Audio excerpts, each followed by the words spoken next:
R K Hindi classes में आप सभी विद्यार्थियों का स्वागत है।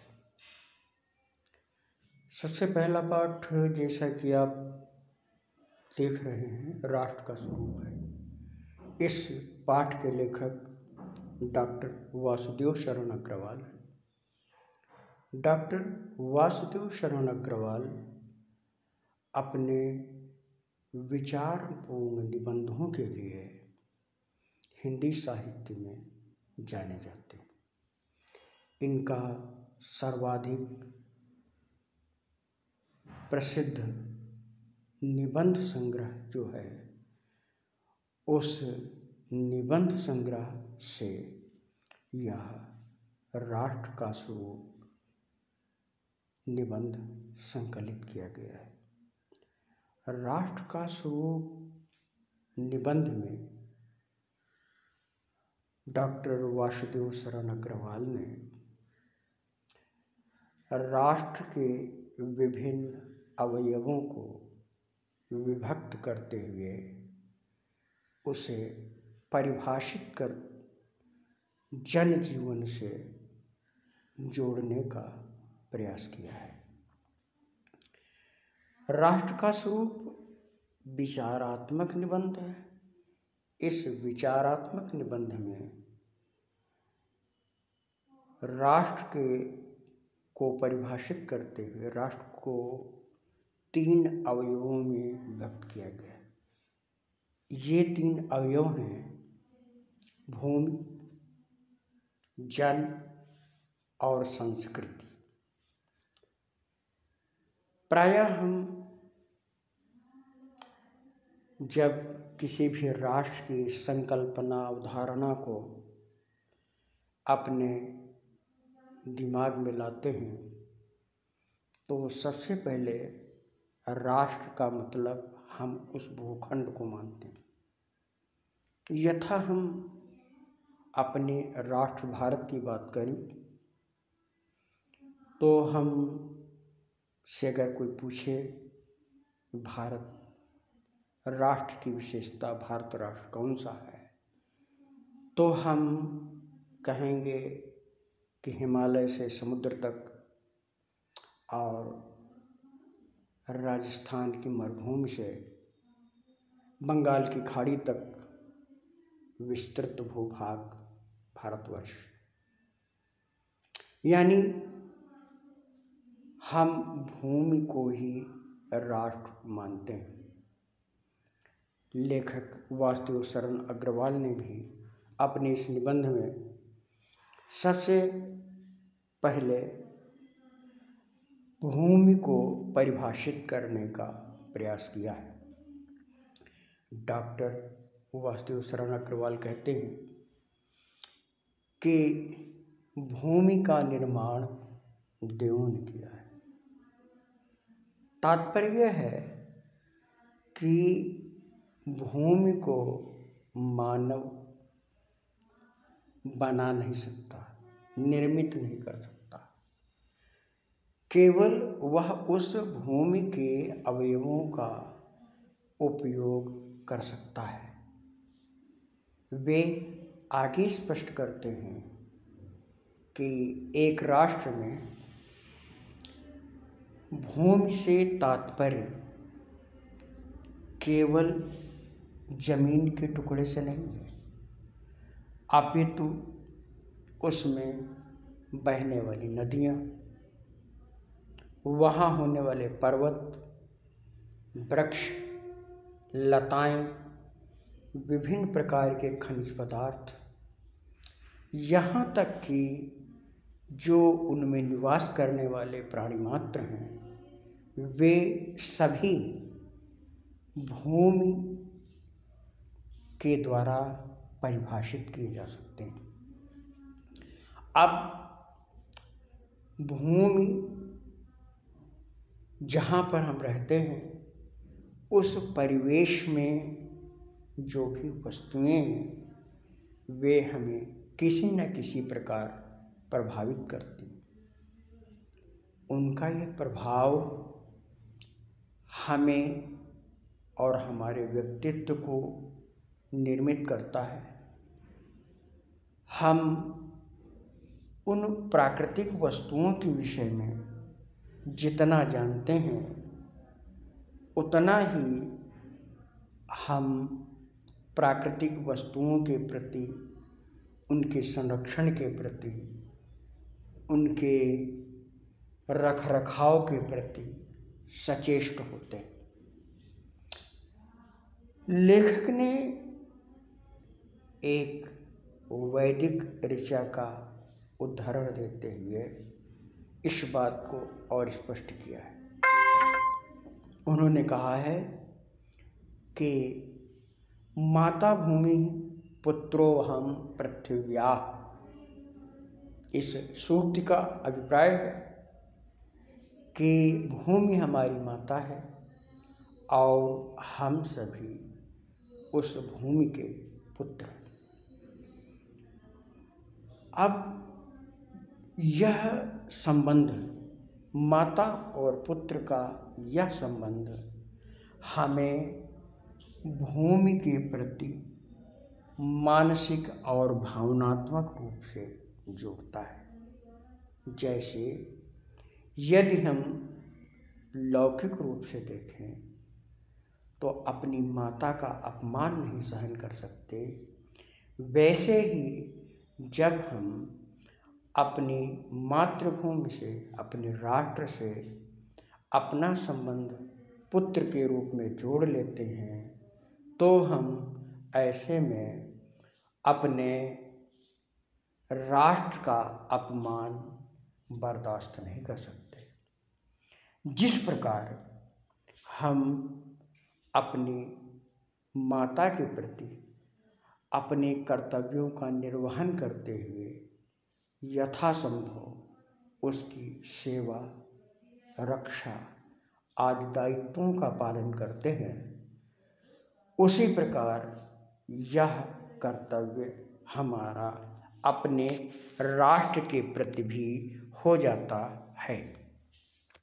हम अपने राष्ट्र को भी उसी प्रकार संरक्षित करते हैं, परिवर्धित करते हैं और जैसा उचित उपयोग हो, जिससे उसे किसी प्रकार की हानि ना हो, इस प्रकार से हम उसका उपयोग करते हैं। डॉक्टर अग्रवाल आगे स्पष्ट करते हैं कि यदि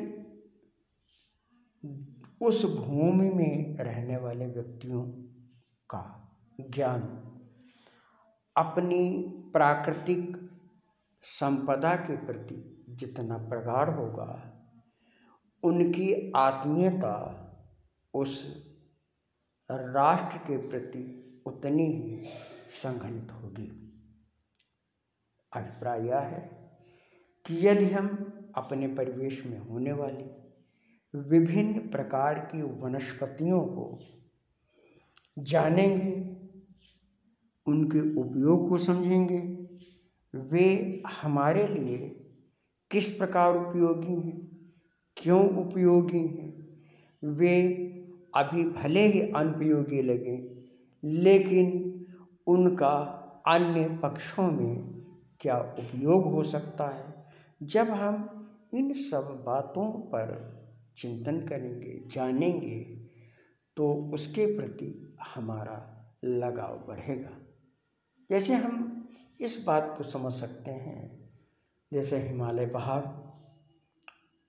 एक ऊंचा पहाड़ मात्र है, लेकिन जब हम इस बात को जानते हैं कि यदि हिमालय न होता तो भारत प्राकृतिक संपत्ति से इतना परिपूर्ण न होता, भारत में वर्षा ना होती। यह भाव हमें हिमालय के प्रति श्रद्धा के लिए प्रेरित कर देता है। इसी प्रकार जो हमारे परिवेश में वनस्पतियाँ होती हैं, हम उन वनस्पतियों को जब देखते हैं तो उन वनस्पतियों के उपयोग को जानने के बाद हमारे मन में उनके संरक्षित करने की भावना होती है। अनुचित नहीं होगा इस समय जब हम ऑक्सीजन की कमी से जूझ रहे हैं और हमको यह ज्ञात होता है कि पीपल का वृक्ष सर्वाधिक ऑक्सीजन उत्पादित करता है, तो हमारे मन में अनायास ही पीपल के प्रति श्रद्धा की भावना उत्पन्न हो जाती है। इसी प्रकार जब हम जानते हैं कि इस महामारी में हमारे परिवेश में ही रहने वाली विभिन्न प्रकार की वनस्पतियाँ, तुलसी, गिलोय आदि हमारे स्वास्थ्य के लिए, हमारे जीवन के लिए कितनी उपयोगी हैं, तब अनायास ही उनके प्रति हमारा संबंध जुड़ जाता है।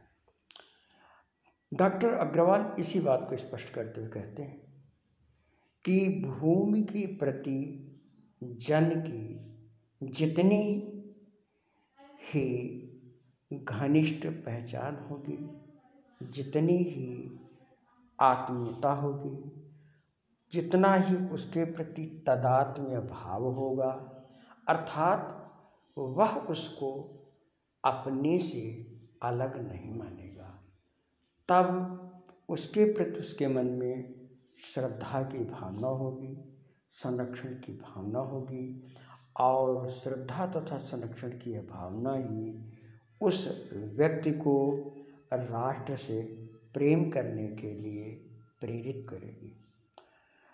हमारे परिवेश में हम जब अपनी भूमि की बात करते हैं तो उसके प्राकृतिक सौंदर्य को केवल भावनात्मक रूप से ही नहीं, उसके आर्थिक पक्ष को भी जाने, उसके आर्थिक पक्ष को जाने, उसके भावनात्मक पक्ष को जाने तथा उसकी उपादेयता को समझते हुए, उसकी उपयोगिता को जानते हुए उसके प्रति अपने कर्तव्यों का निर्वहन करें। इसके बाद इस पाठ में अगला शीर्षक लिखा गया है जल। अगले अन्वित में अगले बार हम लोग जल के विषय में समझेंगे। प्रिय विद्यार्थियों, मैंने आप लोगों से बताया था कि जब पाठ पढ़ाया जाए उसके पहले अगर आप उस पाठ को पढ़ लेते हैं तो आप उसकी भाषा और शैली के विषय में समुचित जान लेते हैं।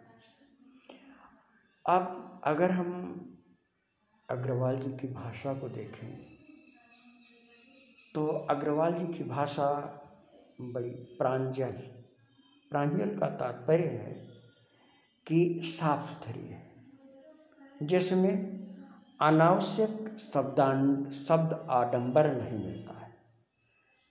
उसमें न तो बहुत से लोकोक्तियों और मुहावरों की प्रवृत्ति मिलती है। भाषा में अभिधा शब्द शक्ति के साथ यथास्थान लक्षणा शब्द शक्ति का प्रयोग किया गया है। जैसे वे बताते हैं कि भूमि का निर्माण देवों ने किया है।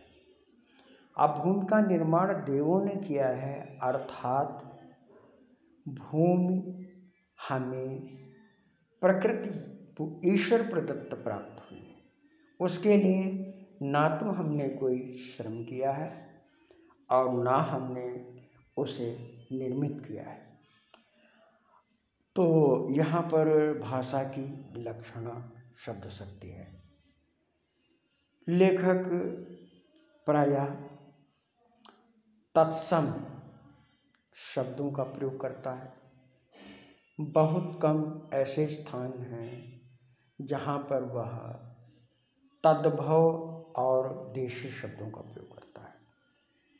विदेशी शब्द तो प्रायः मिलते ही नहीं। इसके अतिरिक्त आगे भाषा के तत्व में देखेंगे तो लेखक अपने विचारों को उदाहरणों और उद्धरणों के द्वारा संपुष्ट करता है। जैसे माता भूमि पुत्रोहं पृथिव्याः, इस कथन को लेखक उद्धरण के रूप में प्रस्तुत करता है। तो इस पाठ का संबंध हमारे जीवन के व्यवहारिक पक्ष से भी है, इसलिए इस पाठ का अध्ययन और मनन आवश्यक है। इसी के साथ मैं आप सबको शुभाशीष के साथ आशीर्वाद देते हुए कामना करता हूँ कि आप लोग अपने घर में सुरक्षित सानंद रहते हुए अपने अध्ययन को भी सुचारू बनाए रखेंगे। इसी के साथ यह अनुवाद समाप्त होती है। आइए अगले अनुवाद में हम जन और संस्कृति के विषय में जानें।